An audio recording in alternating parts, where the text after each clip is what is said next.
Hey, what's up? Whoop. Just gonna try to kill some yetis, finish this quest I'm doing. Hopefully I can get the robot beacon, homing beacon, and then be done with Feralus. But for right now, I'm gonna try to do this. I just got off work. Kind of need to get out of the house a little bit, go for a walk and stuff. Take my mom to the park. But for now, hopefully I can get this done and maybe get... Oh, I did finish that. Well, I still haven't found the homing beacon, unfortunately. I guess I'm just gonna kill some more of these. They die fast, so that's cool.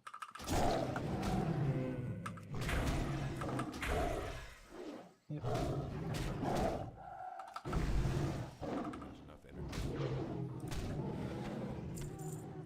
Moves its way up to Memphis, and Alexandria is right there to colonize it. So it really is kind of a beautiful hunter. I mean, some people probably wouldn't say beautiful. I should stop saying beautiful. I just find what's happening so profoundly natural, and it's horrible. So I just have a weird way of looking at it, but it's like, to me, there's a balance there that's happening. And Hellenism itself is, as much as I don't like what happened, because everyone's just like, okay, look, we're going to just make decisions, and everyone just has to agree, and sort of what was happening.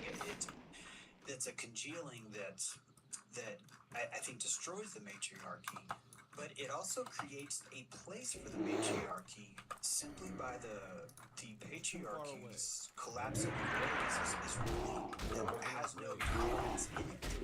And so that lack of tolerance, that idea that there's a golden false, really does create all of this space that honestly was having to compete with the patriarchy before.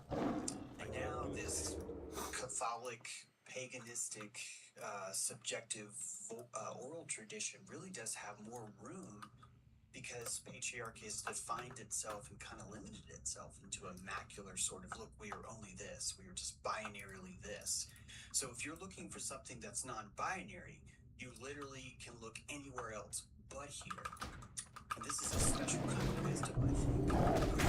The matriarchy was able to preserve itself by giving the patriarchy what it wanted and holding it to that nth degree, and noticing that it created its own sort of cage, its own sort of cubicle in a way, where now that thing gets to stay in its place and matriarchy is allowed to flourish. Yeah, I mean, hopefully, you know, I don't think I can kill two. Hopefully in the long term it's impossible. Okay. Okay, one thing to say about all of this is like the feminine and matriarchy. Matriarchy is a patriarchal word, so the matriarchal people wouldn't call themselves a matriarch, they just call it natural. But where I'm at in revisiting all of this stuff, take the feminine as being the inner world and the masculine as being the outer world. So the masculine world is a masculine line. It's a line, literally. It's that thing of a direction.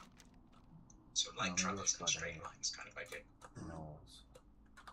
Another quest I can do. The matriarchy at some stage, the feminine at some stage, what's that word you use for the macular? The werewolf. Versipillis. Yeah. Versipillis as its word is really where the feminine creates an outer. And at some stage, the feminine creates a masculine. Yeah. As in, at some stage, there were mermaids, and there were no mermaids, so to speak. And they didn't speak and use words. The kind of stuff, they didn't have lips, it's all underwater, it wasn't in the air. So that's all totally feminine. But at some stage, a masculine creature comes to exist. So the feminine has children, and some of those children are male. And those males climb up to the land. They become upright, walking on legs, and they're speaking in the air, and therefore they need lips to be able to pronounce stuff. And they need a voice box to be able to project that sound through the air. So mermaids are speaking now. What's the word? Somatic.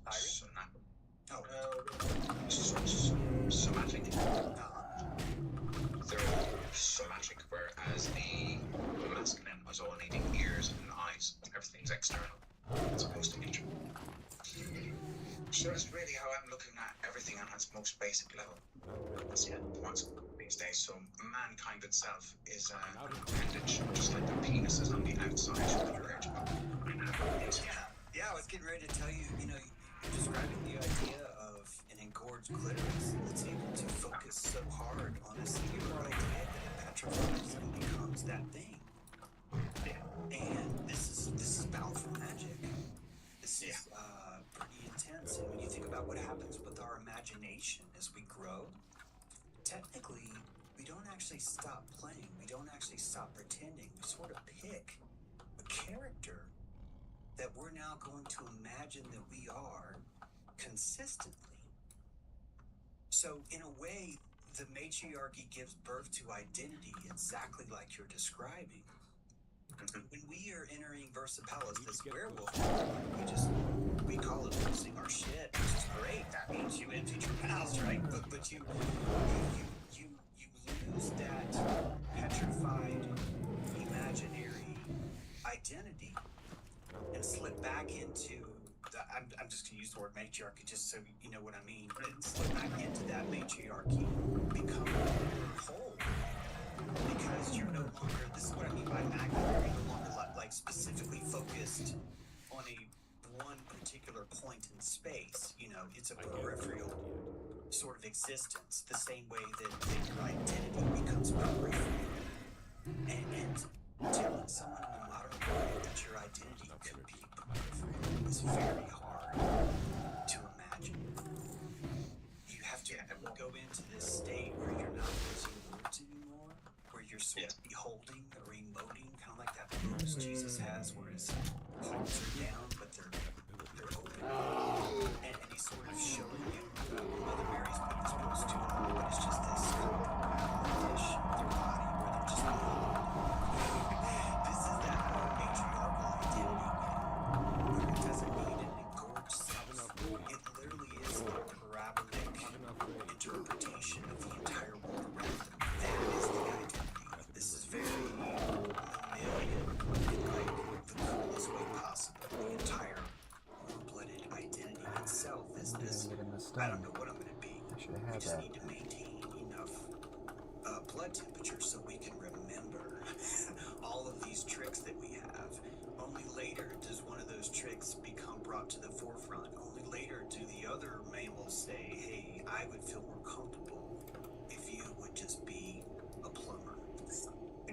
And so we give you the species of Smith, of, all the last names are a kind of species specification where we start to tell each other, hey, you're going to pretend to be a blacksmith, right? Because we need a community over here, and and you confess that you need to be Smith.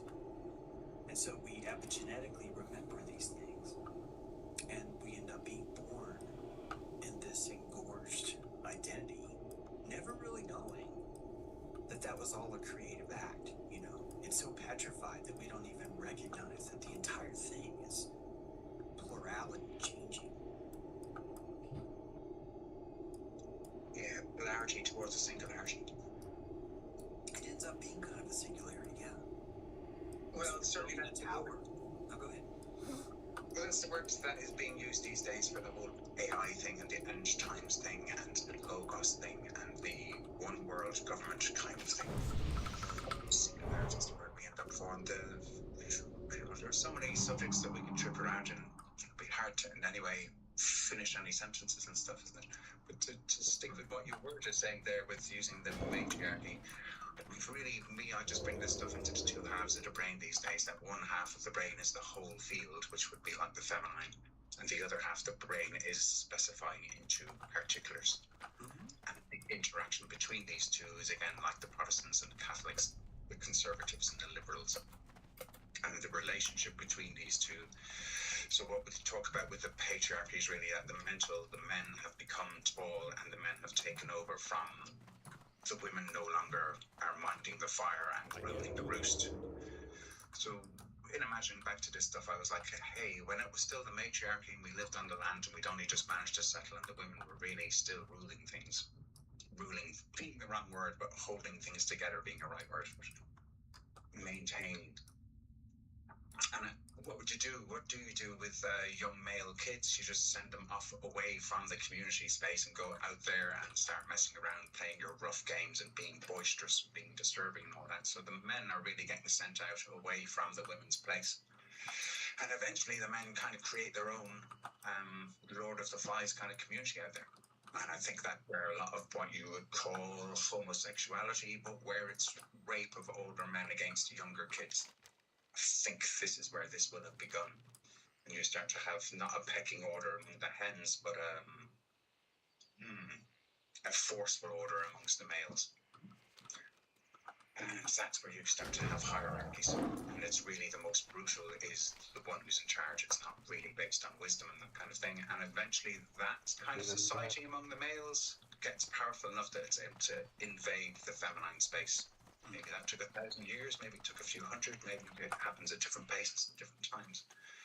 But that's how I'm seeing the crossover begins to happen, where the men have been sent out and eventually the men have come and invaded the inner space and created their temple spaces and their religions, where the men's ability to account overwrites on top of the women's feelings and the women become subjugate. So back to what we started talking about with Ireland or America or anywhere else, where the men essentially subjugate the native peoples and take away their identity and make them have specific roles. You're now this tribe and you used to live here, but now you live in a reservation, otherwise you're dead. Basically. Either we or you agree that we now rule. And that's what we now call patriarchy. And that culminates in this large language models. It seems to just jump through the couple of 1,000 years since writing the Bible to the... is it the last chapter in the Bible is called Revelations? Sort of first words in the First and Second Testament are something like in the beginning was the Word. But from what I'm looking at now, it's in the end is the Word, and the Word is artificial. So I looked up the word artificial to find what it means, and the word artificial literally means to adapt. So all that masculine stuff is adapting culture. Adapting civilization. Adapting. Making a male mental model of what nature was already doing, with the idea that it's fixing things that aren't working properly and it's improving all the time. Because that's how I'm looking at civilization, all these wars amongst all the men. For example, the Ukraine war, you've got Russia against Europe fighting over who's going to be in control of the Ukraine. And the Ukraine turns out to be the breadbasket of Europe. It turns out to be where the Scythians come from. It turns out to be really the birthplace of Caucasian civilization kind of thing. It's where these Irish Gaels, this whole thing about the Irish and the Scots and all this thing, that's the Gaelic people. They apparently came from these same steppes that's now called the Ukraine. I didn't really know that stuff until I started looking into it a few years ago. How specific all this is. But my point there is that it's all men from different countries, it's all nations who are fighting over who's got control of that motherland. And they claim to be doing this for the mother, but really they're all killing the mother in order to take her inheritance. That's really how I'm looking at modern civilization. It's all men stealing from the mother, claiming doing it in honor of the mother, but the honor is like definitely relate to that. No, not really. Just about ready to go for a walk, though. That I can paint easily and have. I also think about how the Turtle Island matriarchy would work, and it actually really was more of a, I think, a public matriarchy in the sense that it really was kind of understood that women were in charge. And even when we would send people away to war, the woman would pick a male, an engorged female, a male to be either her white chief or her red chief. And so during a time of peace, she would assign a white chief certain characteristics, but it would be a man. And then during war, she would change that white chief into a red chief. She would pick someone else, another man. And that man would be red chief. The reason why these guys were chosen as leaders is actually her decision, not theirs.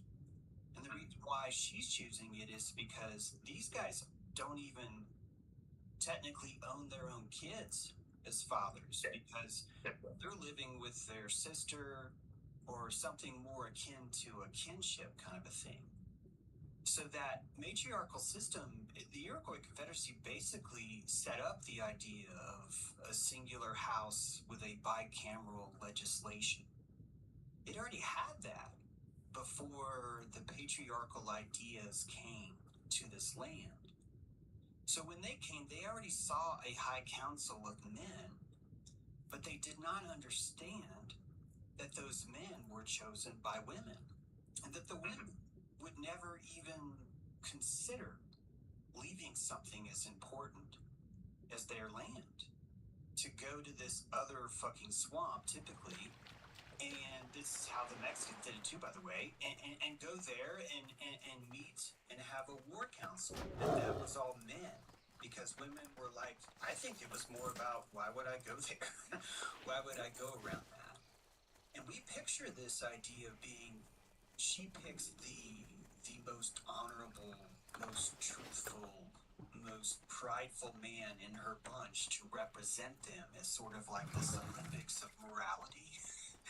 Like, that's how we You think hear me that talking to my happened. cousin Carol? But when you Oh, think yeah. of how I called her. That's good. Hey there. See you around. Yep. Cool. Mhm. How's she doing? I knew what the first thing she was going to want to know is how come I didn't friend her on Facebook. Oh, no. I got to ask you before I forget, she says. Yeah. All you do is click on confirm friend, and that's it. Yeah. She says, I see you have my sister Susan on there. You've been chatting with her. Uh-huh. Oh, jeez. I go, okay, send me a request. Uh-huh. Let's see how it goes. Uh-huh. Anyway, really funny. Yep.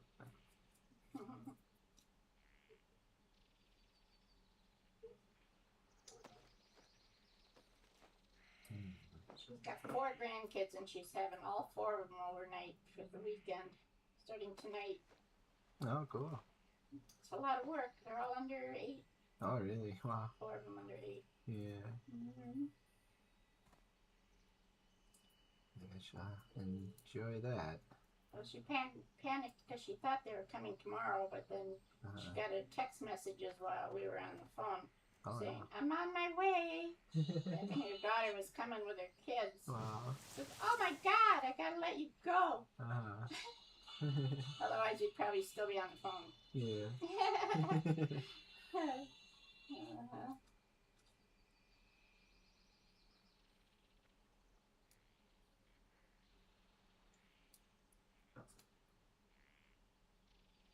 I called Marilyn too, but she didn't answer today.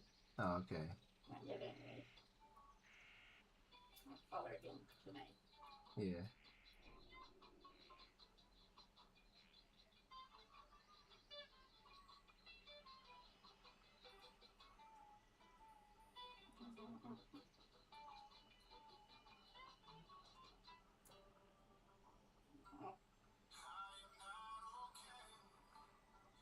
The plan is probably to see her tomorrow, or wait, no, maybe not.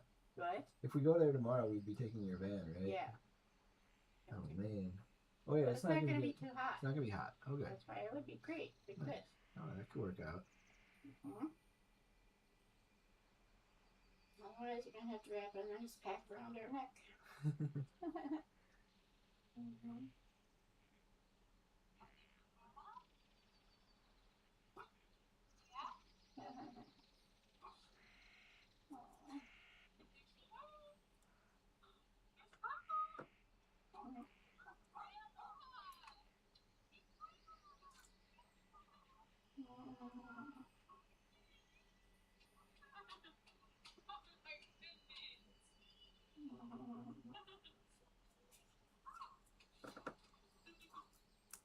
Yeah, it wouldn't bother so much if I could watch all these pit bulls reels. It's so cute.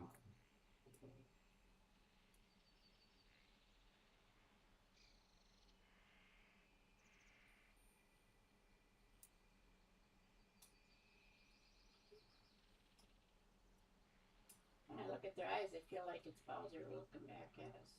Yeah.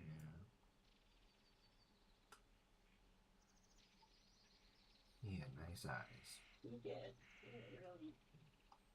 You could read his mind when he would stare at you. He was saying, "I love you."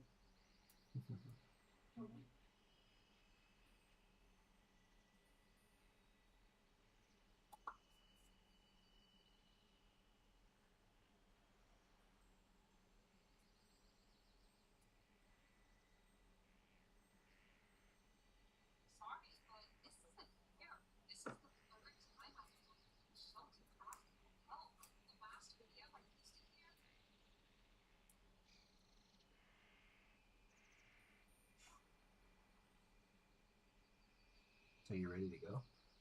I was waiting for the washer to be done so I could put it in the dryer. Okay.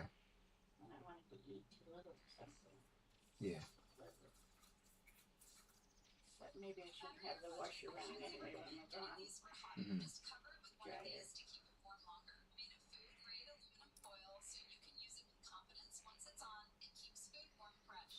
I'll just go up and eat something. Safe travels. Have a good one. See you later. Oh, number 2. Okay.